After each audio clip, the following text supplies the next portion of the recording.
नमस्कार बच्चों, आज मैं आपके सामने जो है डीएलएड प्रथम सेमेस्टर का जो सजीव एवं निर्जीव वस्तुओं का जो प्रकरण है, जो टॉपिक है, लेकर के आया हूँ। आज हम लोग सीखेंगे सजीव व निर्जीव वस्तुएं। सजीव वस्तुएं क्या होती हैं और निर्जीव वस्तुएं क्या होती हैं। सजीव एवं निर्जीव वस्तुओं के लक्षण। सबसे पहले हम स्टार्ट करते हैं सजीव। हमारा आज का जो टॉपिक है वो है सजीव व निर्जीव वस्तुएं। ठीक, अब सबसे पहले हम ये जानते हैं कि सजीव क्या होते हैं। ठीक, सबसे पहले हम क्या देखेंगे, सबसे पहले हम ये देखेंगे कि सजीव क्या होते हैं। ठीक, क्या देखेंगे, सजीव क्या होते हैं। सजीव को अंग्रेजी में लिविंग कहते हैं। क्या बोलते हैं, लिविंग ऑर्गेनिज्म। वे वस्तुएं जो अपनी इच्छा अनुसार गति कर सकें, जिनमें पोषण, श्वसन, प्रजनन, वृद्धि आदि गुण पाए जाते हैं, सजीव कहलाते हैं। ठीक, सजीव के बारे में आप समझ गए। सजीव किसे कहते हैं, वे वस्तुएं जो अपनी इच्छा अनुसार, यहाँ पर ये अपनी इच्छा अनुसार, ये जो बात है इस बात पर बहुत ज़्यादा ध्यान देना है। अपनी इच्छा अनुसार, ठीक, यानी कि बिना किसी दूसरे की सहायता से। ठीक, बिना किसी दूसरे की हेल्प से, यानी उस दूसरे की हेल्प के बिना अपनी इच्छा अनुसार गति कर सकें, जिनमें पोषण होता हो, श्वसन होता हो, प्रजनन होता हो, वृद्धि आदि गुण पाए जाते हैं, सजीव कहलाते हैं। अब हम इसके कुछ एग्जाम्पल हैं, उदाहरण हैं, देखते हैं। जैसे मनुष्य, चींटी, बंदर, कुत्ता तथा सभी पादप, सभी पौधे। ठीक, सभी पौधे भी सजीव के अंतर्गत आते हैं। ठीक, दूसरी परिभाषा हमारी ये निर्जीव की है, नॉन लिविंग। निर्जीव अथवा नॉन लिविंग, वे वस्तुएं जो, ठीक, वे वस्तुएं जो अपनी इच्छा अनुसार गति ना कर सकें एवं उनमें पोषण, चलन, श्वसन, प्रजनन, उत्सर्जन आदि क्रियाएं नहीं पाई जाती हैं, ठीक, निर्जीव कहलाते हैं। ठीक, निर्जीव क्या होते हैं, जिनमें ये सभी क्रियाएं नहीं पाई जाती हैं, निर्जीव कहलाते हैं। जैसे मकान, कोयला, लकड़ी आदि। ठीक, ये आप जान गए होंगे। जैसे कोई फर्नीचर है, कुर्सी है, ये सभी क्या हैं, निर्जीव के उदाहरण हैं। ठीक, मानव निर्मित जो वस्तुएं होती हैं वह भी निर्जीव ही होती हैं। ठीक, यहाँ पर आज हम ये इतना तो कन्फर्म हो गया, सजीव और निर्जीव किसे कहते हैं। सजीव का मतलब जिनमें क्या होता हो, जिनमें कोई गति होती हो, यानी कि अपनी इच्छा अनुसार वह कोई गति कर सकें। पोषण, श्वसन, प्रजनन ये सभी गुण पाए जाते हैं, वो सजीव होते हैं। और निर्जीव जो होते हैं, निर्जीव में इन गुणों का अभाव होता है। ठीक, ये सभी गुण जो है निर्जीव में नहीं पाए जाते हैं। दूसरी चीज़, निर्जीव वस्तुओं को हम कह सकते हैं मानव निर्मित वस्तुएं। ठीक, इन्हें मानव निर्मित वस्तुएं भी कह सकते हैं। आज हम सजीव वस्तुओं के अब लक्षण के बारे में यहाँ पर देखते हैं। सजीव वस्तुओं में कौन कौन से लक्षण दिखाई देते हैं। ठीक, तो सजीव वस्तुओं में निम्नलिखित लक्षण होते हैं। कौन कौन से होते हैं। सबसे पहले निश्चित आकार तथा माप। जो पहला लक्षण है वो क्या है, निश्चित आकार तथा माप। ठीक, प्रत्येक जीव में, चाहे वह जंतु हो या पादप, ठीक, चाहे जंतु हो या पादप, प्रत्येक जीव में चाहे वह जंतु हो या पादप, उसमें निश्चित आकार व माप पाया जाता है। ठीक, यानी कि कोई भी जीवधारी है उसमें एक अपना निश्चित आकार होगा। मछली, गाय, मनुष्य उदाहरण है। मछली, गाय, मनुष्य, आम का पौधा और गेंदा पौधा। ठीक, यानी कि कोई भी सजीव है, मान लीजिए चाहे वो पौधा हो चाहे जंतु, उसका एक अपना निश्चित आकार और माप होता है। मान लीजिए चींटी है तो चींटी का जो आकार है उसका भी एक अपना निश्चित आकार है। हाथी है, हाथी का भी एक अपना निश्चित आकार है। ऐसे ही पौधे में एक गेंदा का पौधा है, छोटा होता है, उसका भी एक निश्चित आकार और माप है। एक बड़ा लार्जेस्ट मैंगो ट्री, ठीक, उसका भी एक अपना एक साइज एंड शेप, उसका भी एक निश्चित आकार और माप है। ठीक, तो इस प्रकार हम कह सकते हैं कि निश्चित आकार तथा माप पाई जाती है। ठीक, उदाहरण मछली, गाय, मनुष्य, आम और गेंदा। ठीक, कोशिकीय संरचना दूसरा जो है महत्वपूर्ण लक्षण है कोशिकीय संरचना।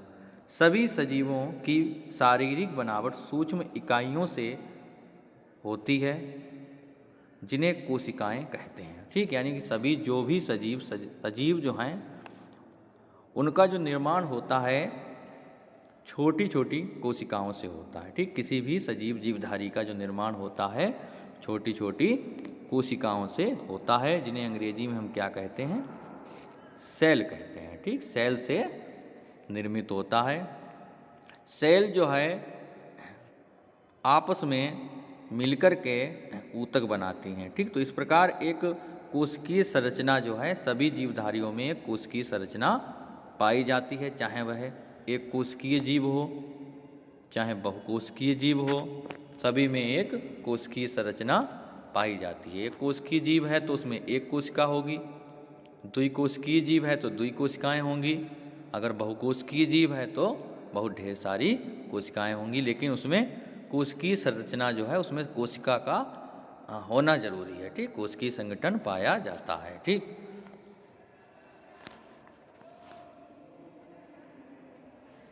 इसके बाद अगली जो हेडिंग है वो है शारीरिक संगठन। ठीक, अगली क्या है, शारीरिक संगठन। सभी सजीवों में शारीरिक संगठन पाया जाता है। शारीरिक संगठन पाया जाता है। यह अनेक अंगों से और अंग तंत्रों से बना होता है। ठीक, ये शारीरिक संगठन का क्या मतलब होता है कि कोई भी जो जीवधारी है वह कोशिका, सबसे छोटी जो इकाई होती है क्या होती है, कोशिका, और कोशिका के बाद जो कोशिका मिलकर के बनाती हैं ऊतक, क्या बनाती हैं, ऊतक बनता है, और ऊतक मिलकर के बनाते हैं अंग, क्या बनाते हैं, अंग बनाते हैं। तो इस प्रकार जो है कोशिकाएं मिलकर के ऊतक बनाती हैं, ऊतक मिलकर के अंग बनाते हैं, और अंग मिलकर के एक शरीर की संरचना का निर्माण करते हैं। तो इस प्रकार हम कह सकते हैं कि सभी सजीवों में शारीरिक संगठन पाया जाता है। ठीक, अब बात आती है वृद्धि की। प्रत्येक सजीव चाहे जंतु हो चाहे पौधा, उसमें वृद्धि होती है। ठीक, वृद्धि से हमारा क्या तात्पर्य है कि समय के साथ उसके आकार में परिवर्तन, समय के साथ उसके आकार में परिवर्तन ही वृद्धि कहलाता है। तो कोई भी सजीव जीवधारी हो, चाहे हम पौधे की बात करें, मान लीजिए पौधे की अगर बात करते हैं तो एक छोटा सा जो बीज होता है, बीज से अंकुरण होता है और पौधे का एक छोटा सा पौधा निकलता है। ठीक, धीरे धीरे उसमें वृद्धि होती है, उसमें क्या होता है, पौधे से एक छोटे बीज से एक बड़े पौधे में वह बदल जाता है। ठीक, उसी प्रकार से जंतुओं में भी एक छोटा सा जंतु जो होता है धीरे धीरे अपने जो उसका वास्तविक जो आकार होता है अपने वास्तविक आकार तक वृद्धि करके पहुंचता है। ठीक, तो ये कह सकते हैं वृद्धि, प्रत्येक सजीव में वृद्धि का गुण पाया जाता है। चलन या गति, प्रत्येक जीव चाहे वह जंतु हो या पौधा हो, प्रत्येक में चलन पाया जाता है। चलन मतलब कि वह एक जगह से दूसरी जगह पर मूवमेंट कर सकता है, चलन कर सकता है।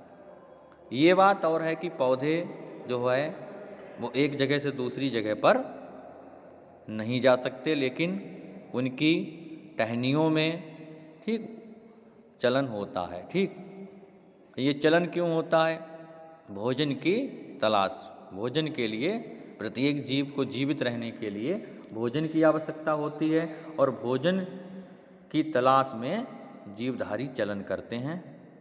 ठीक, अगला जो है पोषण, प्रत्येक जीवधारी को जैविक क्रियाओं को सुचारू रूप से करने के लिए, ठीक, प्रत्येक जीवधारी को जैविक क्रियाओं को सुचारू रूप से करने के लिए ऊर्जा की आवश्यकता होती है। यह ऊर्जा भोजन से प्राप्त होती है, अतः भोजन प्राप्त करने की क्रिया को ही पोषण कहते हैं। ठीक, पोषण क्या होता है? भोजन को प्राप्त करने की क्रिया को पोषण कहते हैं और प्रत्येक सजीव जीवधारी में पोषण का गुण पाया जाता है। ठीक, श्वसन, प्रत्येक सजीव जीवधारी श्वसन क्रिया करते हैं। इस क्रिया में जीव वायु से O2 लेकर CO2 को बाहर निकालते हैं। यह O2 शरीर की विभिन्न कोशिकाओं में पहुंचकर ग्लूकोज का ऑक्सीकरण करती है व ऊर्जा मुक्त होती है। ठीक, यानी कि श्वसन क्रिया भी सजीव जीवधारी में होती है। ठीक, श्वसन क्रिया में क्या होता है कि बाहरी वातावरण से हम क्या ग्रहण करते हैं? O2 को ग्रहण किया जाता है और इसके बदले में CO2 को बाहर फ्री कर दिया जाता है। जो O2 ग्रहण की जाती है वो क्या करती है? हमारी कोशिका में पहुंच जाती है और ग्लूकोज का ऑक्सीकरण कर देती है। ऑक्सीकरण का मतलब जो हम पोषण के अंतर्गत भोजन ग्रहण करते हैं उसको छोटे छोटे भागों में तोड़ देना, जिससे एनर्जी जो होती है फ्री होती है और इस एनर्जी का यूज हमारे जीवधारी अपनी जो है जैविक क्रियाओं को करने के लिए प्रयोग करते हैं। ठीक, अगला है उत्सर्जन।